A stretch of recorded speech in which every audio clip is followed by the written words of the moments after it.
Hey guys, my name's Colin. Today I'm going to show you a few new animals that I got. I'm having a few problems with my custom-made rack, so I'm going to talk about what it's like to build your own rack, snake rack, versus buying one. And also I have a few other things that I want to show you. So we need to get started. Welcome to Classy Herps.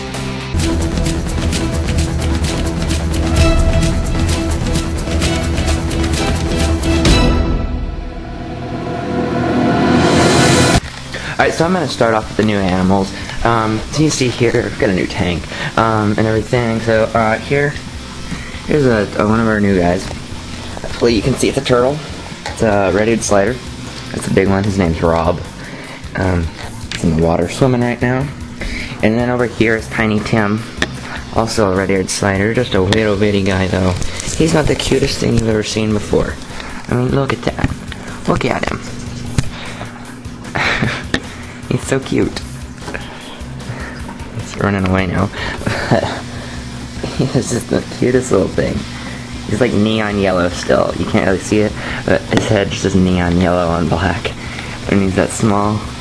He has no red on him, like Rob. He's almost full grown, I'm thinking. He's got red ears. But yeah, this is the turtle tank. We just got a waterfall coming down there. It's pretty cool. Coming out, we have an extra filter. I picked that out, the head.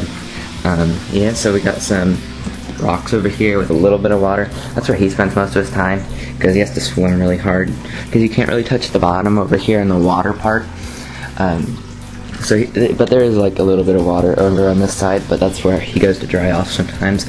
I got a basking bowl up here, so these rocks right here are pretty warm.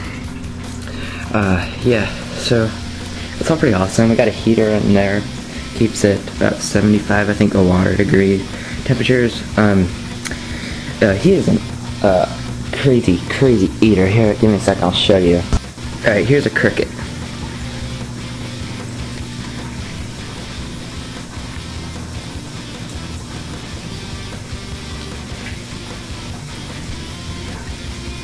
Yeah, he eats about as much as I will give him. He eats like 100 pellets every day, and superworms and crickets. He's just like a bottomless pit. Little Timmy over here, or Tiny Tim, I guess, doesn't eat nearly as much. He hardly eats at all, really, but he's tiny still, so it's okay.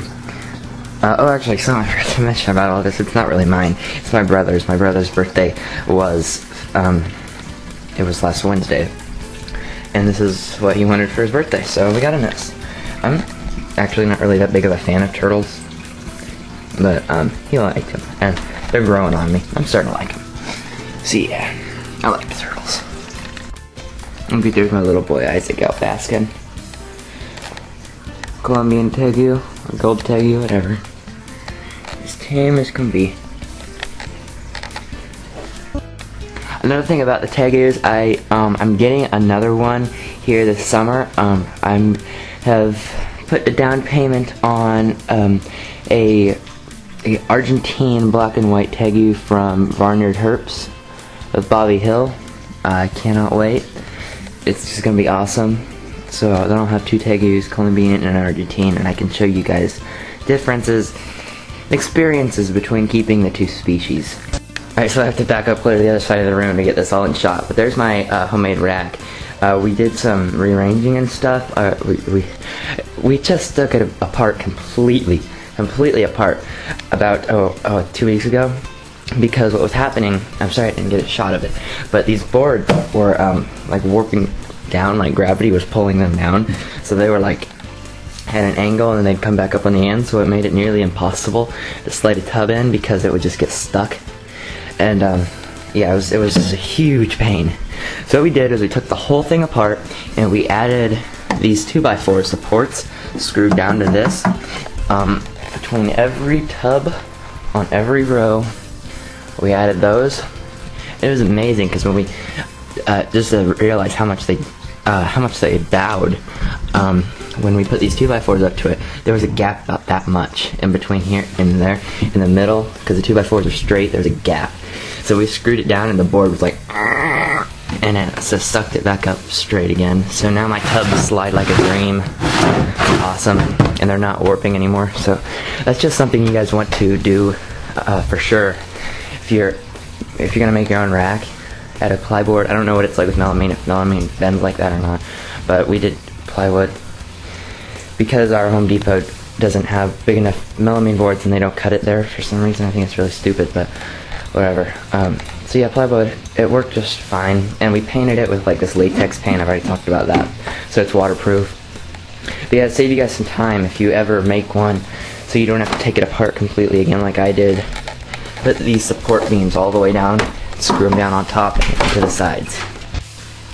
Alright, so for the rest of this video, I'm just going to kind of go over all my ball pythons' weights, because I know you guys like ball pythons. Almost everyone likes ball pythons. I mean, who doesn't? They're awesome. So I'm just going to weigh them all, and so you guys can see that, and I might do a video with this like every month or so you guys can see them progress in weights. So we need to get started. First off is Alan, my little guy, normal, 397 grams. Normal female, Darla, 624 grams. Big girl. Alright, so the real contest here on ball python weights for me is the contest between Darla, that one I just showed you, the normal, and this pinstripe Carmen. They've been battling it out weight wise, but Carmen's always pulled out on top. They're both huge though. 729. She's still ahead by almost 100 grams now. Wow. Female pied, her name's Tulip, 322 grams. She's got a little stuck shed, but she's pretty. Yeah. Female Exanthic, this is Grace, 417. She's my best eater ever. She's actually also in shed. Yeah, definitely the best eater. She'll take on like 4 rats in 1 week. She's insane. If she was just a little older, she'd definitely be the biggest, but Carmen and Darla have some few months on her. Male Butterhead Ghost, 377, sorry, the glare, 377 grams. He's a pretty good eater too, not quite as good. He's also in shed, by the way, you see his eyes. Sorry how that worked out. You can't always catch him not shedding. But yeah, he's pretty, I like this guy. He's a pretty fella. Hit Caramel Albino, 282. She's a mouse eater. I can't get her switched over. I'm trying. Anyone got any amazing tips? That'd be awesome, because I'm trying. But she just doesn't want to eat rats, and her, the other het, and Alan will only eat mice. But whatever. Here's the other het I just mentioned about. She's also in shed. She's 280, also eating just mice. She didn't eat this week because she's in shed. Oh, I forgot Grace. Even though she's mid-shed, she still ate too. How can you catch a young ball python in shed eating two rats? It's incredible. She's a monster. Not this girl though. She didn't want anything. Usually she just eats 1 mouse a week. It's enough to sustain her, but she's not gonna grow doing that. Okay, and now possibly one of my favorites. I saved her for last because look at this. She just shed, actually. So great timing on that. This is my Super Pastel Miley. Look at that. That is just blowing away how yellow she is. Amazing. She's a pretty good eater. She's kind of unreliable. Sometimes she'll eat just as well as Grace will, my great eater, and sometimes she won't eat. Sometimes she'll even eat more than Grace. 360 grams, by the way, just all in grams.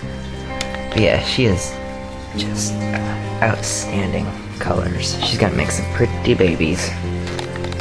Alright, one last time, it's the turtle. Rob, I guess. I'll give him some pellets while I talk. Tell me what you guys think about doing that weigh-in thing. Should I do that more, or what? Did you guys like that? I do that every week usually, just to keep track, but if you guys want to watch them progress also, I'd be glad to make a video of that. I can make it a bit more speedy if you want. I can leave out the talking and just show you the weights. Yeah, tell me what you think about that. Alright, so guys, I am out for now. See you next Monday. It's It's time for the weekly comment contest. Alright, this week's comment contest is we to see if you'd rather buy a rack that's already made and pay a lot of money, or if you would rather build your own and deal with all the problems. Alright, last week's question, which was have you ever lost a reptile, was answered best by Poppy Scopper, and he said, lost my leopard gecko for 6 months, then found her swimming in the toilet. Lucky she didn't die. Well, good thing she didn't drink the toilet water, then she probably would have died. Well, adios guys, see you next Monday.